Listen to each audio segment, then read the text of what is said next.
Hi, I'm Dan Grieve and I'm very happy to be answering the questions of you, the Golf Monthly viewers, in terms of some tips around the green that are going to help your short game. Let's get into it.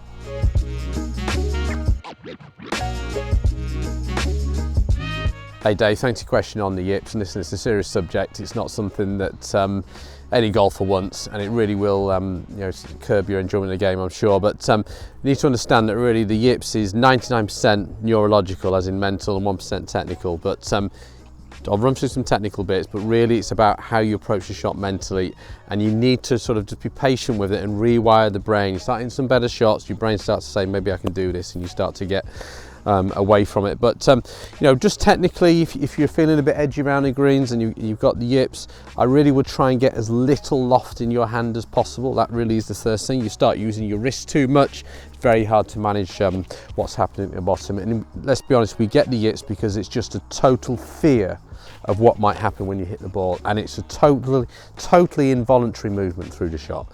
It's not something you can control. I had people say the yips and say my knees are driving and all that sort of thing. Well, you can't do anything about that because you're doing that without really consciously doing it. It's just happening because of the fear. So as least amount of loft as possible. Feel like you're going to really keep your wrists out the shot, so just really concentrate on getting the club working low to low, like super simple, very little, nearly went in, very little hinge, and just keep the club on the ground for as long as possible. Then what happens is, even if you just catch the ground a little bit before the ball, like I did there, it's not the end of the world. You've got to start trusting the ground. Once you start trusting the ground, you'll hit better shots and you'll start to relax again.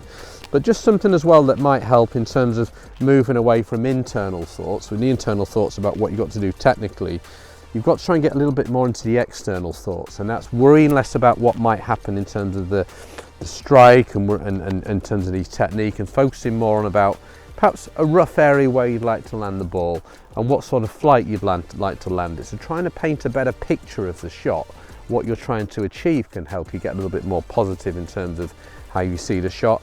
And I do think a practice swing is important to try and get the noise. So if I've got someone with the yips, I'll get them to do a practice swing, and you hear that lovely noise, and do it again. So I've got two great noises. Now I'm going to get over the ball. All I'm focusing now is getting the noise.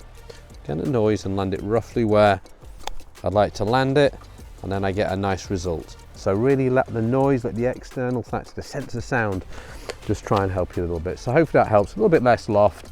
Try and paint the picture a little bit more and work on that practice swing to get the noise.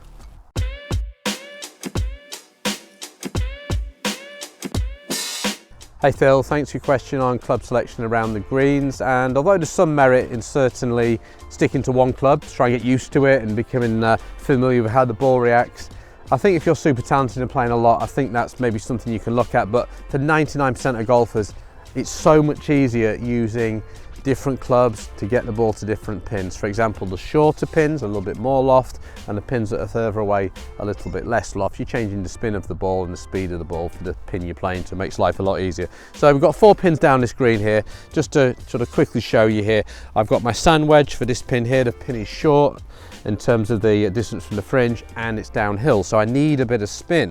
So I'm using my 56, and you can see how that's creating a bit of check, so it's holding down the slope there. Any less loft than that, the ball is going to run too much. So if I'm now going to the next pin, I don't really want to be using my sand wedge because it might spin too much and not reach the hole. So I could go with a pitching wedge now to try and create a little bit more ball speed. In it comes. There we go. So now let's use the pitching wedge. You'll see it'll have a little bit less spin on it because I've changed to a stronger loft, and you can see how that ball is running out to the hole a lot easier.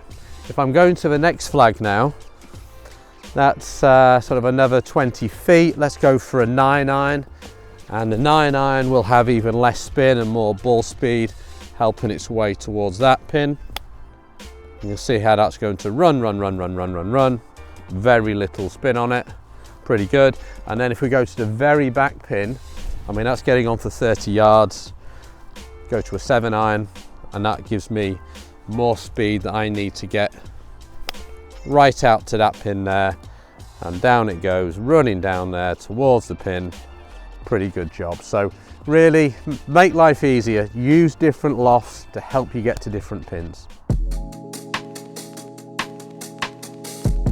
Graham, thanks for your question. The one thing not to do with short game, obviously quite a broad question, but if I was going to pick one aspect, I would say don't grip it too tightly, because most players do. Now the problem when you're gripping the club tightly, you don't get the ability to release the club head. Release the club means as you move through the ball, the club head flows through the shot, creating finesse, feel and touch, which is so important for short game. If you're gripping that super tight, the club isn't going to want to swing. You're not going to be able to get the control on the ball. You're probably get a lot of thin shots as well. So just really make sure that you're letting your arms hang naturally. In fact, if you let your arms hang naturally, as if you're just chilling, standing there, your arms have a natural fold to them, and that's really how they should sit on the grip, whereas a lot of golfers look like this, very rigid, not able to get any finesse in the action. So just be really relaxed. Another drill you can do, if you hold the club up in the air and let it slide through your fingers, do it again and hold it just at the point where it's not sliding. Slowly bring the club down, and the weight of the club will slightly strengthen your grip pressure, and then that gets you to that sort of more or less 4 out of 10 position. And then once you get that nice soft grip pressure, the club, the rhythm of the swing, everything gets so much better, and you can hit nice little spinny shots like that. Hopefully that helps.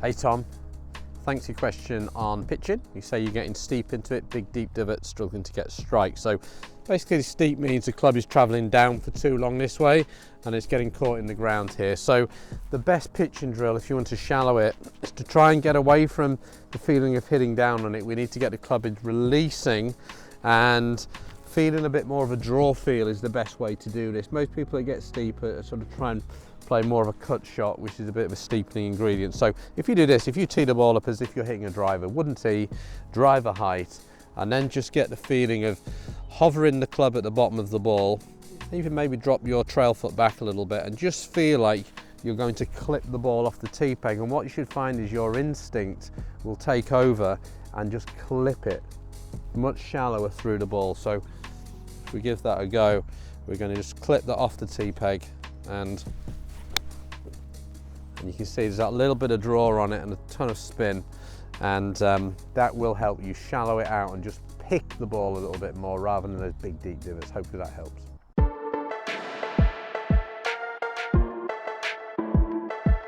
Hey Joanne, thanks for your question about how to practice. You may be struggling a bit with confidence, and do you practice off good lies or should you practice off poor lies? Well, I think you should definitely practice off good lies, because if you're struggling with confidence, you need to be giving yourself a little bit of a help with how the ball's lying to try and get some good results, and then you can start believing you can do it a little bit more. So this is a really nice fairway lie here. I can then play some shots, get some nice strikes and start building my confidence. But when you start doing that a little bit more often, hopefully doing that ability to strike it out at 7-8 times out of 10, then just move it into a slightly more challenging lie and then learn how to adapt. Well, if that ball's sitting down in a little bit of sand, which that is, I can't play that same technique I just played from the good lie. I need to make an adaptation. So I need to play the ball further back, a little bit more sharp lean a little bit more left, and then from there I can start to get a bit more of a pinch down into it and still get a good strike. So I would definitely focus on the next period of time off good lies, but then gently start incorporating the odd bad one and learning how to adapt a little bit. And then, you know, once you really start getting it, just throw them over your shoulder and just play them as they lie. But definitely start with good lies and then make it a little more challenging as you get your confidence up.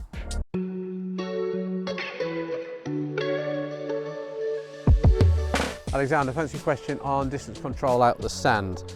Now, obviously there's a feel element to this. You've got to be able to feel the speed, and you need to be able to also make sure you're really getting that consistent point into the sand.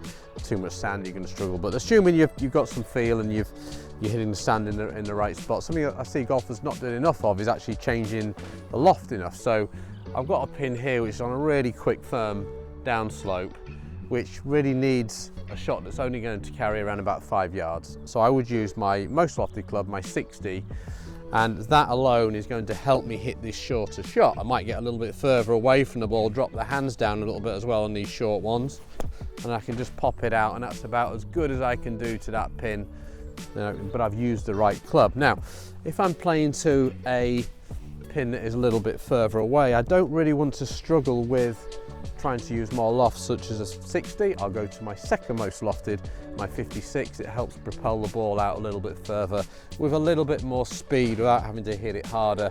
So a 56 more to the back pin, and that helps then get it out towards, you know, that pin at the back. So really, you know, really getting the right club in your hand is the key to controlling your distances when playing from these green side bunkers.